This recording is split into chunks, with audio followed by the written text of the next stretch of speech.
Komuna e Tetovës, të dielën që kaloi, ka zhvilluar një seancë të jashtëzakonshme ku mori vendimin për të shpallur të hënën në një dhjetore ditë zije.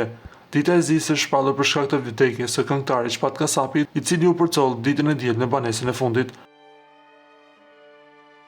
Shpat Kasapi dha një kontribut të rëndësishëm për zhvillimin e kulturës dhe muzikës në komunën e Tetovës, Republikën e Maqedonisë së Veriut dhe në skenën muzikore shqiptare.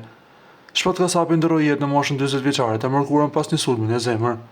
Ai ishte një nga emrat më të njohur të muzikës shqiptare dhe numëron hite të shumta të dashura për të gjitha grup moshat. Karriera e tij nisi në fillim të viteve 2000 dhe ishte një idhull për shumë breza.